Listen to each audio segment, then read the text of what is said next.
Welcome back sa aking YouTube channel. Para sa mga first time lang po nanonood, please click mo na ang Jeremy's TV Manila. Anyway guys, wala nang pong bayad to, libre lang. Tulong mo na lang din sa kapwa mo. Alright, thank you very much po. So topic natin ngayon po, today's video, Yorme at Vice Mayor Chi Atienza nangako sa isa't isa na hindi mag-iwanan. Yan guys, yan ang topic natin ngayon. Pero bago yan, shout out muna po, siyempre wag natin kalimutan ang mga Iskonians na taga Maynila at ang mga Iskonians na nasa labas ng Maynila. Lalo na po yung mga kababayan natin nasa abroad o mga OFW. So ang dalangin ko po ay nasa mabuti kayong kalagayan. Sa lahat po ng mga Iskonians, mabuhay po kayong lahat. Alright? So ito na nga guys, nangako sa isa't isa. At itong si Chi Atienza, alam naman natin na isa siyang singer. Kinantahan pa itong si Yorme sa kanyang pangako. At gaya ng sabi ko sa inyo guys, dati nung una kong makita itong si Chi Atienza, na-amaze din ako. Mukhang kahit hindi naman sa galing talaga sa hirap, yung puso niya ay makamahirap.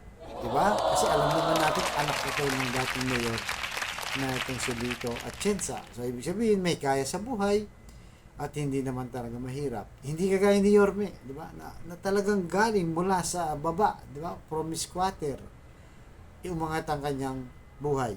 Pero yung puso niya ay hindi nakakalimot, nasa mahirap pa rin. Kaya nga natin minahal tayo mga minilenyo, di ba?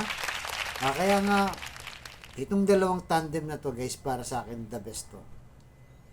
Di ba? Nakikita kasi natin na itong si Chi Atienza pag nagsalita, nakatagos sa puso. Walang halong kaplastikan. Di ba? Pawang talagang mga makatotohanan lang ang kanyang sinasabi. Kaya nga hindi siya gagaya guys dito kay ate o dito kay Mayora na kung saan nagtataka ako mismo guys, nagtataka ako personal, bakit sa tagal nila nagsama ni Yorme hindi siya nakasunod sa yapak ni Yorme. Pag upo ni Yorme, inuna yung kalinisan sa Divisoria, di ba? Inayos yung mga park, nagpailaw si Yorme, guys. Yung peace and order, di ba? Nagpagawa ng malalaking projects, di ba? Kagaya ng mga condominium, public bagong hospital ng Maynila, yung mga school, di ba? Public school, Manila Zoo, kung saan kasama siya lahat dyan. Di ba? Sa mga project na yan. At bakit nung umalis si Yorme at sana yung pinagkatiwalaan ni Yorme at tayo mga Manileño, binoto natin siya dahil kay Yorme.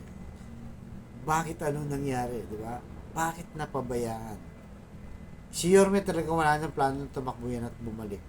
Pero dahil sa hinahing ng taong bayan na bumalik na siya, hindi niya masikmura na basta na lang iiwan.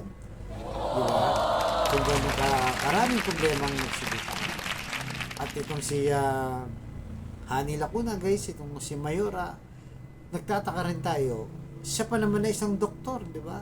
Kung saan inuulan ng batikos. Di ba? Pagdating sa health, na dapat sana expertise sa dyan at mas maraming serbisyong naibigay. Pero bakit gano'n, di ba? Yung hospital ng Baseco na nasarado. Yung hospital ng Maynila, ang ganda, world class, walang gamot, di ba? Yung pagpapacheck up online. So, ang dami naging problema guys. Sa tingin natin naging kampante talaga itong si Mayor Hani Lacuna. Buti na lang at sumigaw ang taong bayan na bumalik na si Yorme at lumabas ito, nakita natin. Kaya itong si Chi Atienza guys, mabalik tayo sa kanya. Alam naman natin na kapag nanalo silang dalawa ni Yorme at tatlong termino yan guys, sinabi na ni Yorme, ubusin niya yung panahon niya dyan. Kapag itong si Chi Atienza pareho silang nanalo at tingin natin guys, magtuloy-tuloy ang ginagawa ni Yorme. Susundan at susundan niya. Kasi di ba may blueprint na kasi Yorme. May blueprint na, susundan na lang. Itutuloy na lang guys. Nitong dapat sana itong si Mayora ay nagpakita na ng gilas. Dahil sana yung iniwan ni Yorme at pinagkatiwalaan niya at ng taong bayan.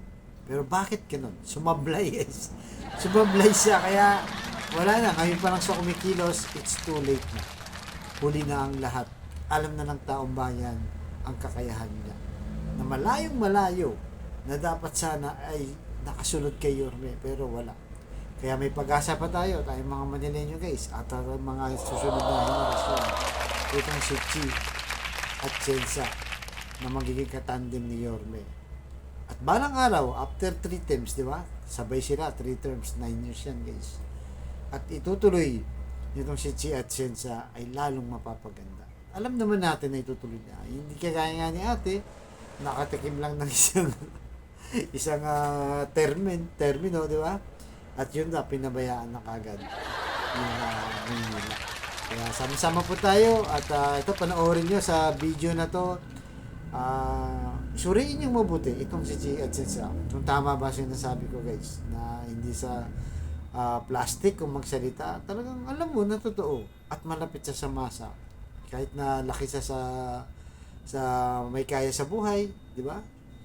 Ano siya, talagang very close siya. Kung makayakap siya, makakamay, makisalamuha, ay talagang ang puso ay nasa.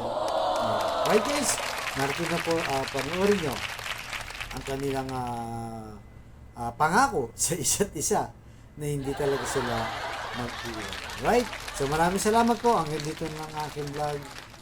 Thank you very much, Manila. God first. Like, share po, and subscribe. Liwanag ng Maynila sa kanyang talino at ganda, sigurado mapapangichika Vice Mayor G. Atienza.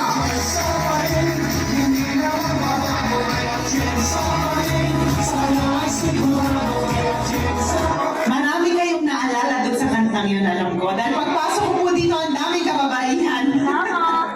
Ako po si Chia Atienza, ang bunsong anak ng dating puting Mayor Lito Atienza.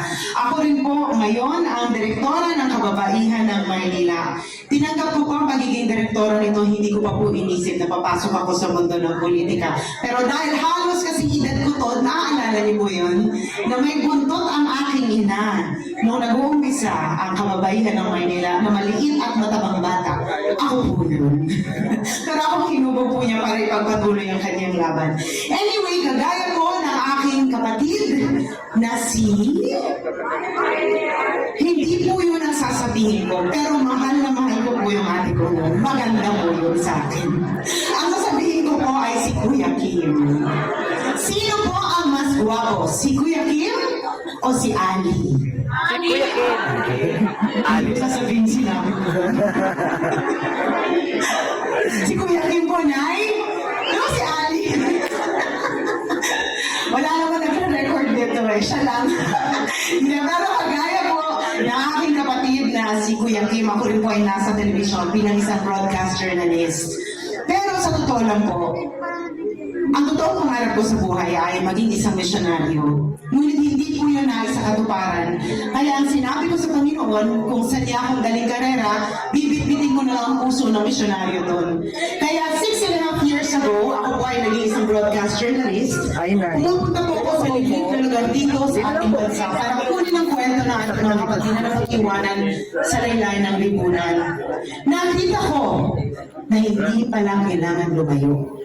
Dahil mismo sa ilang distrito, marami po tayong mga kababayan na umiiyak mag-isa at umiiling na sila ay mapansin ng gobyerno. Minsan, kabarangay, minsan nga kayo mismo yan. Pero kung may isa akong bagay na natutunan sa aking trabaho, nakita ko, kahit ano pala ang iniiyak ng ating puso, kahit na simple lang ang ating hiling, kung ang gobyerno hindi po rin marunong makinig sa tao, ika nga niya, langga pa rin pala tayong lahat. Kaya nung tinanong ako ni Yorme kung maaari niya ako maging katambal, sa totoo lang po, iniisip ko kung pareho kami ng puso. Inaral ko yung mga ginawa niya nung siya ay alkalde ng Maynila sa mga naging advocacy ako no, ako ay naging broadcast journalist. Pero bago yun, alam ko na ang tawag niyo po sa aking ama ay ano po yun? Bulaklak. Akala ko nung iba hindi ko alam. Minsan naglalakad-lakad ako sa barangay at makinig at solusyonan ng mabilis ang mga bagay na kailangan ayusin sa inyong mga barangay. Marami pong kailangan anghendahan sa susunod na administrasyon, kaya nagbago ang pamamalakad dahil binago po ito ng City Council. So yan po ang unang gagawin namin balang araw. Ibalik ang mga dating nagustuhan ninyo. At yan po, maaasahan niyo po mula kay Chi at Yensa. Alam ko po, marami na kayong iba't ibang administrasyon na napataanan.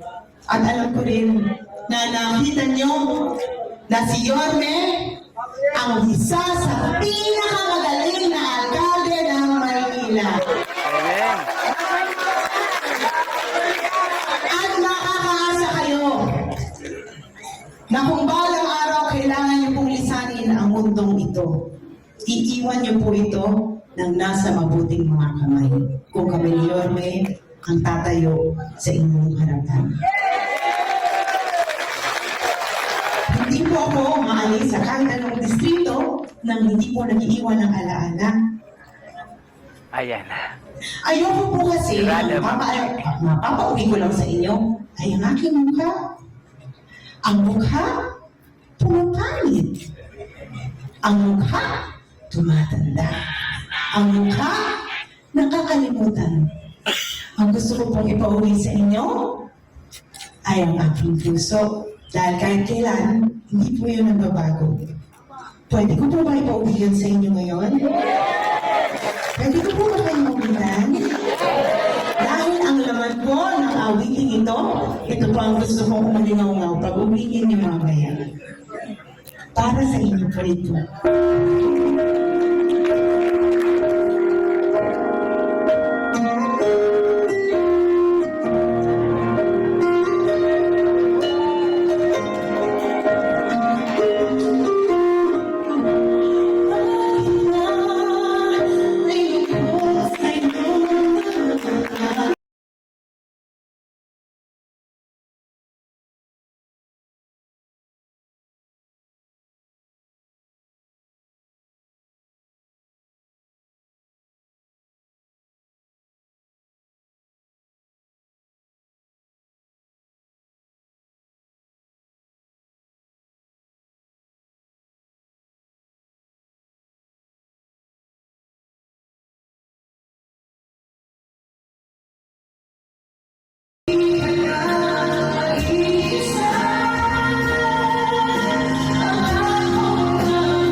Corona.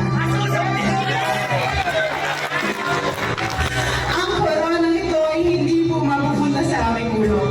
Ito po ay mapupunta sa inyong ulo, sa ulo ng inyong mga anak, sa ulo ng inyong mga apo, at sa ulo ng susunod na henerasyon.